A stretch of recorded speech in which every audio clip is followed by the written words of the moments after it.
have an emergency. Today on Rescue 911, terror on the tracks.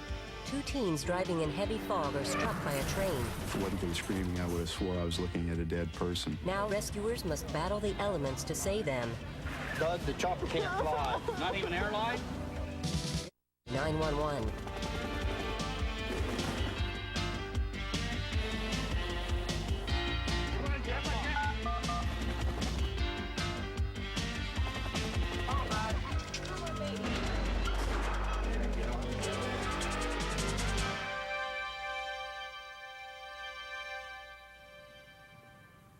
Whenever tragedy strikes, any of us might be forced to face the fact that our world will never be the same again. I'm William Shatner. Tonight, true stories of courage, strength, and love on Rescue 911. We begin on the evening of November 11th, 1991 in Seymour, Iowa, as Stephanie Chico invited her 15-year-old nephew and close friend, Dustin Kirkland, to go for a drive.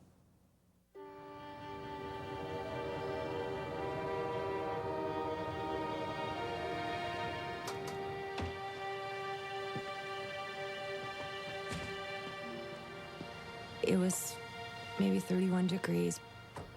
The streets had like a thin layer of ice. There really wasn't a lot of snow, but it was so foggy. I mean, you actually couldn't see the length of your driveway. It was so foggy. Dustin had his learner's permit and was determined to get some driving practice. Come on, Steph, let me drive. Okay, just do the church. He's always been a good kid. He's been a good teenager. He's into sports. And that was his whole life, and I thought, why? Why did this happen to my son?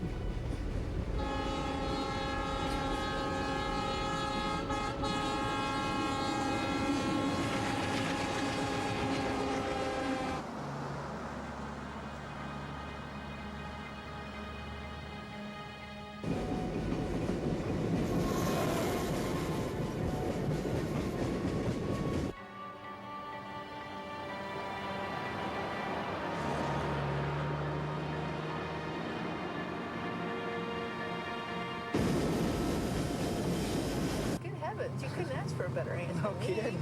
Come on now. For my nephew. Like brothers and sisters. Yeah.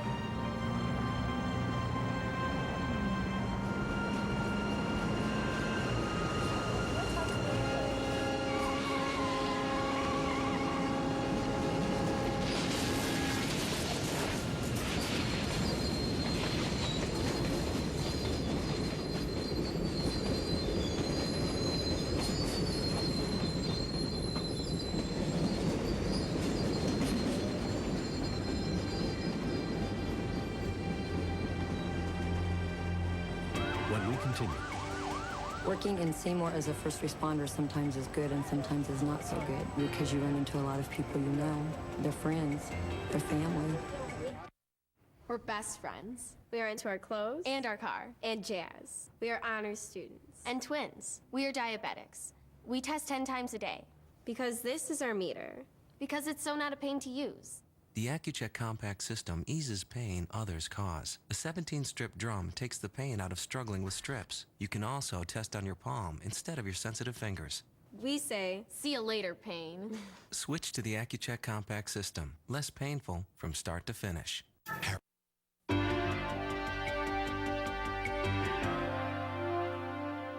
When a freight train traveling 35 miles an hour slammed into a car carrying 19-year-old Stephanie Chico and her nephew, Dustin Kirkland, a woman who saw the crash ran to the nearest house to get help. Stephanie's boyfriend, David McCann, happened to live there. My father heard a knock on the door, and there was a lady there and said there'd been an accident. There was a car under the train. A call for help went out as David and his father headed to the scene. My father and I both realized it was Stephanie's voice. She was pure white and covered with blood. If it wasn't for the screaming, I would have swore I was looking at a dead person. One of the first rescuers to arrive was Deputy Sheriff Vernon Brown. I just took a few steps, towards the rear of the car, and I seen another body then laying in the ditch. You could hear him kind of gurgling. And I said something about, does anybody know who it is? And Larry McCann said, yeah, it's Dustin Kirkland. Working in Seymour as a first responder sometimes is good and sometimes is not so good because you run into a lot of people you know. Their friends, their family. Seymour Fire Department volunteers EMT Teresa DeVore and her husband, paramedic Doug DeVore, were the first medical people on the scene. The first time I seen Stephanie, I thought that her spine had been broke and twisted 180 degrees. Then I realized that it was her legs. Actually, her toes were sticking into the ground. Ricky, get down here. Vernie was hollering because he had found Dustin. His head was bleeding really bad. Tell Doug we got a fractured skull. Vernon's brother came up to the scene, so we at that time had him apply direct pressure with gauze on his forehead.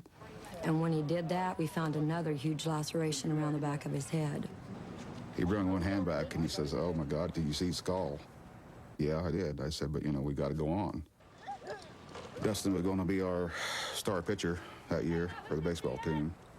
And I did think about that, you know. Didn't think he had a chance in the world. Doug, the chopper can't fly. Not even airline? And that just sunk in my throat because I didn't think she would make it to the hospital in time. Why? It's too foggy. Dustin's father, Randy Kirkland, rushed to the scene as soon as he heard about the accident. All I could think about is if he gets up, he ain't dead. So I was hollering at him, you know, "Get up, Dustin, you're not hurt." But it looked like to me that his head was being held together with a bunch of bandages. He's got a big old wide open face in there. He didn't have a good airway at all. We really felt like they needed the helicopters. But when they couldn't do that, it was up to us. Need a driver, Darren?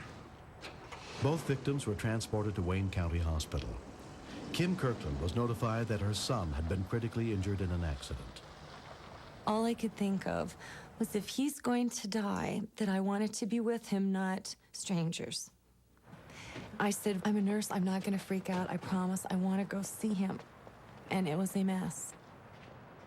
Stephanie kept asking, "How's Dustin doing?" And I had to pull the curtain shut because I didn't want her to see what was going on. I was really worried that they'd probably have to amputate her legs. Her legs were like jello. Doctors decided that Stephanie and Dustin needed to be transferred to the nearest trauma center 80 miles away. They weren't going to let me go.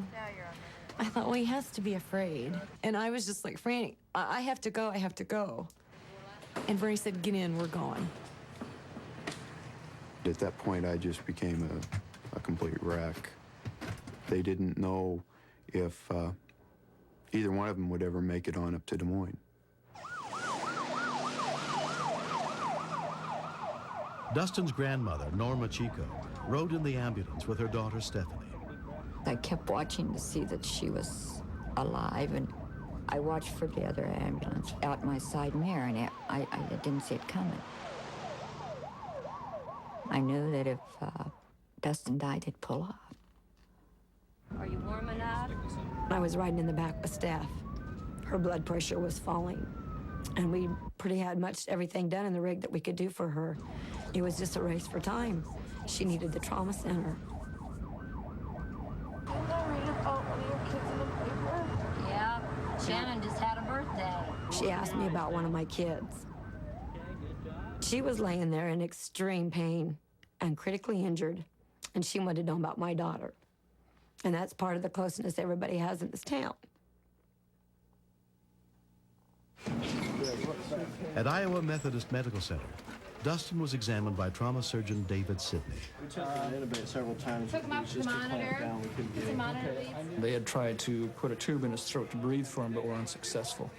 Especially in somebody like Dustin who had a head injury. His head injury will only be made worse if he can't get enough oxygen to his brain. There just seemed like there was a lot of things that people weren't saying to me. So I guess I was getting the hint that he ain't gonna be all right. He ain't gonna make it. We'll be going to CT first, though, before the OR. They prepare you for the worst. I remember they told me, "You'll never have your son again. He'll never be the same." And I didn't care. I just wanted him to live. OR 5, right around the room.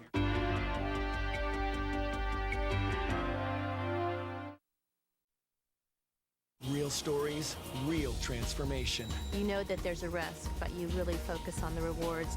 These are the stories only Discovery Health Channel can tell. Plastic surgery, before and after. Tonight at 9, only on Discovery Health Channel.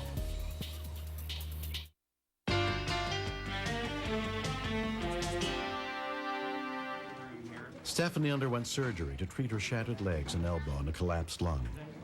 Make sure you call the chaplain before. Dustin was operated on to repair his fractured leg, but remained in a coma. Okay.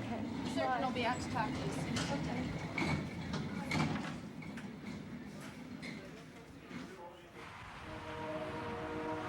We look for family support in helping the recovery of injured patients. And a mother's voice has to be the most anxiety-reducing thing. You can do it. Just try. I sat there day and night, talked to him quiet. Alice is gonna come see you tomorrow. The kids had made a tape so I could play that tape over and over so he could have familiar noises. That was the biggest frustration, talking to him and not knowing, is he hearing any of this? And him not being able to give me a smile and wink at me like, you know, he always does. So you're full of it, Dad. And you think it's like the movies, where all of a sudden he just wakes up, opens his eyes, and everything's fine. But as usual, that wasn't the case. Hi, Dustin. Hi, Dustin. I got to go visit him, and I think that was, I don't want to say better for me, but I got to see for myself. And I grabbed his hand, and he squeezed my hand. We gotta go home, but we'll be back, okay? Get better, Dustin.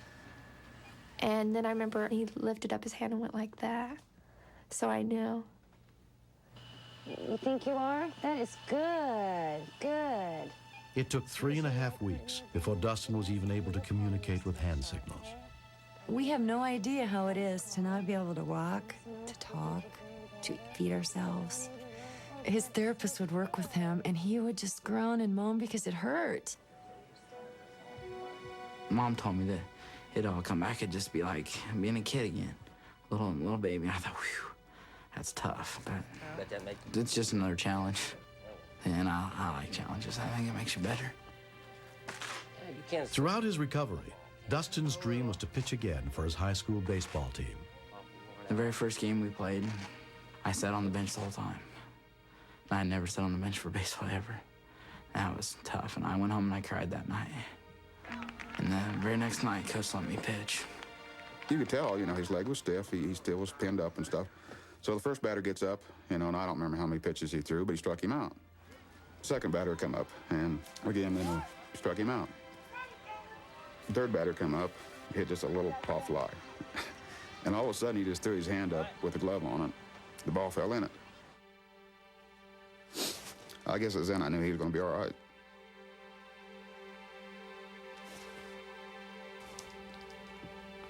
Hey, I'm as cool as Kool-Aid.